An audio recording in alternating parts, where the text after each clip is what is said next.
Hey everyone, and welcome to today's Explainer. I am so thrilled you're tuning in, because today we're going to unpack a deeply personal, totally unfiltered slice of life story written by a man named Phil. It's this raw, surprisingly beautiful account of a single day that starts out with just overwhelming chaos and ends with some serious, profound personal empowerment. We're going to look at how Phil navigates a really stressful public situation alongside his support worker, Chris, and how one simple, everyday act of care completely transforms his whole perspective.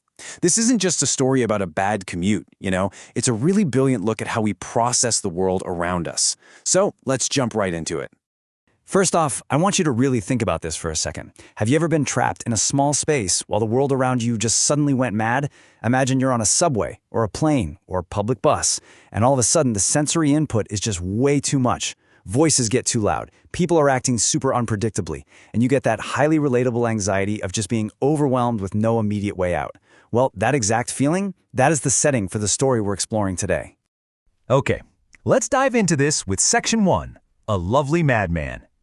To really understand the events of this day, we first have to understand the perspective of our narrator, Phil. And his opening line is just, well, I'll read it verbatim. He says, "Mad men in my ears, telling me to behave, I am like a lovely madman in my colorful clothes." I mean, what a striking and vibrant way to introduce yourself, right? Right off the bat, Phil establishes this totally unique worldview. He acknowledges all those pressures around him, these voices or expectations, telling him to just behave, but he completely contrasts that with his own vibrant self-perception. He isn't just blending into the background, no way. He is a lovely madman in his colorful clothes. He is owning his distinctiveness with absolute pride. And this sets the stage so beautifully for the contrast we're about to see between Phil's joyful expression and the, quite frankly, aggressive unpredictability of the outside world. All right, let's move to Section 2, Chaos on the Bus, and see how this builds. Because very quickly, that outside world totally intrudes. We're shifting from Phil's colorful self-reflection to a rapid-fire sequence of sensory overload on a regular public bus alongside his support worker, Chris. So, minute 1. They get on the bus, and boom, they are immediately met with a man Phil describes as drunk and wobbly. He has frizzy hair, and he's just yelling at an old lady. Chris steps in right away. He reassures Phil, saying the man had a bit too much to drink, and he promises, "I will keep you safe." But guys, the chaos doesn't stop there. Minute 5, Phil notices the bus driver is literally driving madly. So much so that Phil and Chris agree the driver is a madman bus driver too. Then, minute 10, the first yelling guy gets off, but he is instantly replaced by 2 more men who board the bus and just start screaming and yelling at each other. The situation gets so dramatic, you can literally feel the tension stacking up. From the frizzy-haired man to the erratic driving to the screaming match, Phil is understandably getting very worried. It's definitely time to get off the bus. Which brings us to Section 3, Captain Smiley's Calm. Go ahead and take a deep breath, in through the nose, out through the mouth. Because that breath is exactly what this next moment represents. We are completely shifting away from that chaotic public transport and looking at the reassuring intervention of Phil's support worker. Amidst all the screaming and erratic driving, we get this absolutely wonderful quote, "Chris, Captain Smiley was very helpful and calming me down." I absolutely love this. Phil introduces Chris's nickname here, Captain Smiley. Think about how crucial that steady, grounding presence is during a moment of intense panic.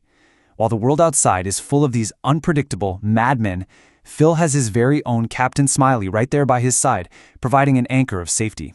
So, the crucial point here is exactly how Chris handles this. His actions represent this highly effective, deeply empathetic de-escalation protocol. Step 1, he calms Phil down. Step 2, he physically extracts him from the dramatic situation by recognizing, yep, it's time to get off the bus. Step 3, and honestly, this is my favorite part. Chris gets Phil home and makes him a comforting drink of hot orange juice. It's such a simple sensory change that immediately signals safety. And finally, step 4, Chris handles the professional side of things, letting Phil know he's going to put this in the Log My Care app so all the other staff are aware. It is literally textbook care work, immediate emotional support, physical safety, soothing aftercare, and professional follow-up. Now what's really interesting about this next part, let's look at Section 4, the orange juice night. Once they're safe at home, the danger has completely passed, the hot orange juice has been served, and we actually get to see how Phil uses charming humor to cope with the stress of the day. He is just filled with profound gratitude, and he tells his support worker that he should get a knighthood for his bravery. Seriously, think about that. Chris protected him from all those madmen on the bus, stepping up when things got super dramatic and scary. To Phil, Chris isn't just a support worker in this moment. He's a literal knight in shining armor, or, a knight bearing hot orange juice. It's such a beautiful expression of trust and appreciation. And this brilliantly illustrates how Phil processes the day's events. He actually reclaims the language that was used.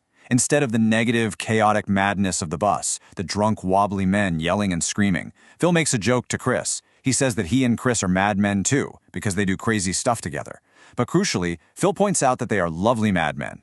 He takes this term that was associated with fear and drama just moments ago, and he completely turns it around into a badge of positive, joyful camaraderie between him and his support worker. And finally, Section 5, Nothing Will Stop Me Now. We are now reaching the end of the day. The adrenaline is faded, the hot orange juice is finished, and it's time for Chris to head home. He tells Phil he's going home now to do some stuff like cooking and cleaning. And we get this rapid-fire, heartwarming banter between the two of them as they say goodbye. Chris tells Phil to chill out now you've had a stressful day. Phil tells Chris, don't go talking to any madmen. And then they issue these mutual warnings to be careful out there. Chris says, I will be careful and the same to you, mate, acknowledging that people can be funny with you and, take it the wrong way. It's just this touching moment of mutual respect. Chris isn't just speaking to Phil as a client, they're speaking to each other as mates looking out for one another. Chris tells him to have a good time with his other support staff and says, see you next week. This whole exchange is sealed with a physical gesture of absolute solidarity, a fist bump between Phil and Chris. Phil says he will miss him, and Chris promises he will be back soon. That simple fist bump, it carries so much weight. It's an acknowledgement that, hey, we survived the chaos of the bus together. And to capture the perfectly light-hearted conclusion to this highly stressful day, I literally have to read Phil's highly specific send-off verbatim. Ready? He says, smell ya later and see ye wouldn't want to be yay. It is just such a wonderfully playful, goofy way to end the interaction. The fear of the bus is entirely gone, completely replaced by comfortable friendship. Which leads us directly to our final, deeply empowering quote from Phil's story. He writes, then Chris was gone in a flash. Well, now I can be a madman by myself. Nothing will stop me now. I mean, wow, what an incredible shift in mindset. Think back to the beginning of the explainer. Phil was terrified, completely overwhelmed by the shouting and the erratic driving. But thanks to the grounding support he received from his knight of orange juice, Captain Smiley, Phil doesn't feel defeated. Actually, scratch that. He feels more than just capable. He feels independent. He feels entirely unstoppable on his own. Phil's story might be highly specific, but honestly, the core theme is totally universal. The world can be loud, dramatic, and just overwhelmingly chaotic. We all have moments where we feel trapped on that crazy bus. So I want to leave you with this provocative thought as we wrap up today. Who is the Captain Smiley in your life when the world feels full of madmen?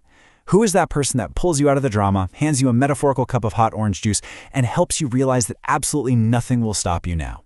Thank you so much for joining me for this explainer. I'll see you next time. Keep learning and hey, keep being lovely.